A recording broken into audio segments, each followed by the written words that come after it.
बिस्मिल्लाहिर्रहमानिर्रहीम। अस्सलाम वालेकुम। Welcome back to my channel learn with Sajal. उम्मीद करती हूँ सब स्टूडेंट्स खैरियत से होंगे। आज हम स्टार्ट करेंगे BT 401 का 4th शॉर्ट लेक्चर। इसमें हम पढ़ेंगे डोमेस्टिक एनिमल सोर्सेस। तो इससे पहले मेरे चैनल को सब्सक्राइब कर दें ताकि मुझे नेक्स्ट वीडियो बनाने के लिए मोटिवेशन मिले। डोमेस्टिकल एनिमल रिसोर्सेज क्या होते हैं कि इंसान बहुत पुराने ज़मानों से जानवरों को डोमेस्टिकेट करता आ रहा है। घर इंसान को तब कंप्लीट लगता है जब उसके साथ उसके डोमेस्टिक एनिमल हो, जैसे cow, dog, goat, horse and sheep. ये जानवर इंसान की ज़रूरत और काम दोनों पूरे करते हैं। यहाँ पर नेक्स्ट इसके कुछ इंपॉर्टेंस दिए गए कि इंपॉर्टेंट जो डोमेस्टिक एनिमल है वो कौन सा है। फर्स्ट है काऊ। कि काऊ क्या होता है। काऊ सबसे ज़्यादा यूज़फुल एनिमल है, दूध देता है जो फूड भी और ड्रिंक भी है। गांव में बल्स प्लफ खींचते हैं, कार चलाते हैं और सामान लेके जाते हैं। इसका नेक्स्ट है हॉर्स। यानी कि जो हॉर्स डोमेस्टिक एनिमल है वो कैसा है। हॉर्स है कि साफ़ सुथरा, स्ट्रॉन्ग और फास्ट जानवर है।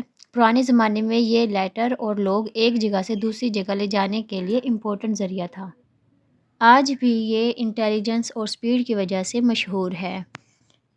नेक्स्ट डोमेस्टिक एनिमल है डॉग। डॉग सबसे मशहूर डोमेस्टिक एनिमल है। ये ओबीडियंट, इंटेलिजेंट और वाचफुल होता है और इसका सेंस ऑफ स्मेल बहुत स्ट्रॉन्ग होता है। डॉग हमेशा अपने ओनर के साथ देता है, खुशी हो या मुश्किल। आजकल ट्रेन डॉग्स क्रिमिनल ढूंढने में भी मदद करते हैं। डॉग इंसान के बहुत काम आता है। अब हम डोमेस्टिक एनिमल के यूजेस पढ़ेंगे कि इसके यूजेस क्या है। फर्स्ट है फर्टिलाइजिंग फील्ड। इसमें इसका यूज़ क्या है कि एनिमल का मेन्योर ज़मीन की फर्टिलाइजेशन बनाने के लिए भी यूज़ होता है। और एग्रीकल्चर पर्पज़ के लिए क्या होगा कि एनिमल प्लफ खींचते हैं, कार्ट चलाते हैं, पानी कुएं से निकालते हैं और लोड उठाते हैं। ब्लकोज और बफेलो एग्रीकल्चर में सबसे ज़्यादा इम्पोर्टेंट हैं। और ये मिल्किंग में कैसे इस्तेमाल होते हैं कि काऊ, गोट, शीप और बफेलो दूध के लिए रखे जाते हैं। नेक्स्ट है वूल। वूल में क्या होता है कि गोट और शीप वूल देती हैं। और ट्रांसपोर्टेशन क्या है कि पुराने ज़माने में हॉर्सेस, मल्स, कैमल्स और कभी कभी एलिफेंट भी ट्रैवल के लिए यूज़ होते थे। अब हम पढ़ेंगे wild life animals in Pakistan. Pakistan में जियोग्राफी और क्लाइमेट के मुताबिक वाइल्ड एनिमल की बहुत डाइवर्सिटी मिलती है। डेजर्ट में स्नेक्स, माउंटेन में वाइल्ड बियर्स मिलती हैं। रिवर्स, फॉरेस्ट, प्लेन्स सब जगह मुख्तलिफ वाइल्ड एनिमल्स रहते हैं। कुछ स्पीशीज़ ज़्यादा हैं और कुछ इंडेंजर्ड है जिनकी प्रोटेक्शन ज़रूरी है। फर्स्ट एनिमल है फिशिंग कैट। ये एक मीडियम साइज़ वाइल्ड कैट है जो पाकिस्तान में बहुत कम मिलती है। ये रिवर्स, लेक्स और स्ट्रीम्स के पास रहती है। इस कैट को पाकिस्तान में लास्ट बार 2012 में सिंध में देखा गया था। नेक्स्ट है Asiatic black bear. Asiatic black bear क्या है कि पाकिस्तान के कुछ हिस्सों में पाए जाते हैं। इसकी पॉपुलेशन लगभग 1000 के आसपास है। ग्रे वोल्फ क्या है कि ग्रे वोल्फ थर पारकर चोलिस्तान और बलूचिस्तान के हिल्स में मिलती है। ज़्यादातर शीप और गोट्स का शिकार करते हैं और ये चूहे जैसे स्मॉल रोडेंट भी खाते हैं। सिंध क्रेट क्या होते हैं कि ये बहुत डेंजरस और वेनमस स्नेक है। सिंध और कुछ नॉर्दर्न एरिया में मिलते हैं। ये कॉमन क्रेट के साथ कंफ्यूज किए जाते हैं। इंडस रिवर डॉल्फिन क्या होते हैं कि सिर्फ इंडस रिवर में पाई जाती है। इंडस के 5 अलग अलग एरियाज़ में रहते हैं जिनको इरिगेशन बैरिज ने सेपरेट किया हुआ है। नेक्स्ट है हिमालय ब्राउन बियर क्या होते हैं। हिमालय के इलाकों में मिलता है। कलर रेडिश या सैंडी ब्राउन होता है। पाकिस्तान में इसकी पॉपुलेशन बहुत कम होती है, सिर्फ 150 से 200 तक होती है। आगे है मगर क्रोकोडाइल क्या होता है कि ये इंडस क्रोकोडाइल भी खा जाता है। Fresh water lakes, ponds, swamps में रहता है। साइज़ मीडियम होता है इसका और लेंथ इसकी 16 फीट तक होती है। पाकिस्तान में इसकी पॉपुलेशन तकरीबन 400 से 450 के दरमियान में पाई जाती है। नेक्स्ट है एशियाटिक कोबरा। एशियाटिक कोबरा क्या होता है।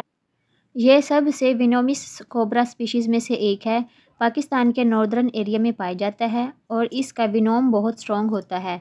इमीडिएट मेडिकल ट्रीटमेंट ज़रूरी होती है। अल्पाइन मारखोर क्या होते हैं कि मारखोर पाकिस्तान के नॉर्दर्न माउंटेन्स में पाए जाते हैं। ये पाकिस्तान के नेशनल एनिमल्स भी हैं। दुनिया भर में लगभग 25,000 मारखोर हैं जिनमें से तकरीबन 1500 पाकिस्तान में मिलते हैं। نیکسٹ ہے سنو لیپرڈ کیا ہوتے ہیں. یہ بہت ریئر جانور ہے جو ساؤتھ اور سینٹرل ایشیا کے ماؤنٹین میں پائے جاتے ہیں.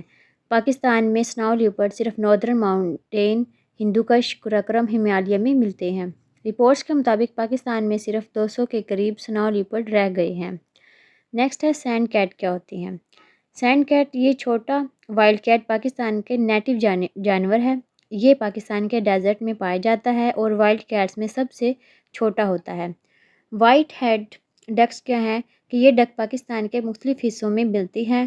میل کے بل نیلا ہوتی ہے جبکہ فیمیل عام ڈک جیسے دکھائی دیتی ہیں. ہمالین بلیک بیئر کیا ہوتی ہے کہ یہ بیئر کشمیر، سوات، کگان، چترال کے پہاڑی علاقوں میں پائے جاتے ہیں. اس کے سینے پر سفید وی شیپ پیچ ہوتا ہے. وزن اس کا تقریباً 110 سے 200 kg تک ہوتا ہے.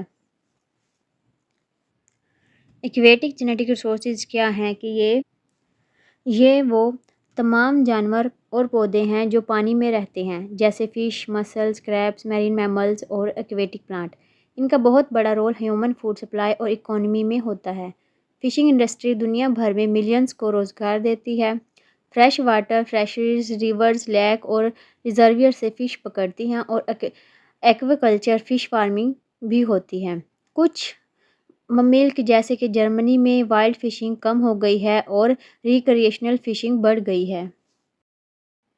جو aquatic genetic resources water based living things ہیں وہ ہے فش، سائکلوسٹوم، مسلز، ڈیکاپوڈز جسے ہم کریبز اور شرمپس بھی کہتے ہیں، آگے میرین میملز اور ہے ایکویٹک پلانٹس اور سارے پانی میں رہنے والے آرگنزم. اب ہم دیکھیں گے importance of aquatic genetic resources کہ اس کی امپورٹنس کیا ہوتی ہے. ایگریکلچر فش فارمنگ دنیا کی سب سے فاسٹ گروئنگ فوڈ سیکٹر بن گیا ہے. پچھلے 40 سالوں میں ایکویٹک ریسورسز نے ایکوا کلچر کو بہت گرو کرنے میں ہیلپ کی. 1950 میں صرف 72 سپیشیز فارم ہوتی تھی لیکن 2013 تک 575 سپیشیز فارم ہونے لگ گئی. آج دنیا کی لگ بھگ آدھی فش ایکوا کلچر سے ہی آتی ہے. فیوچر میں اور زیادہ سپیشیز فارم ہوں گے. اور جو ایکوا کلچر کا جو رول ہے وہ فوڈ پروڈکشن میں کیسا ہوتا ہے کہ 1970 میں ورلڈ فوڈ فش پروڈکشن کا 3.9 ایکوا کلچر سے آتا تھا. 2014 تک یہ بڑھ کر 50% سے زیادہ ہو گیا. ایکویٹک جینیٹک ریسورسز فش کی بہتر بریڈنگ، نیوٹریشن اور ہیلتھ امپروو کرنے کے لیے ضروری ہے.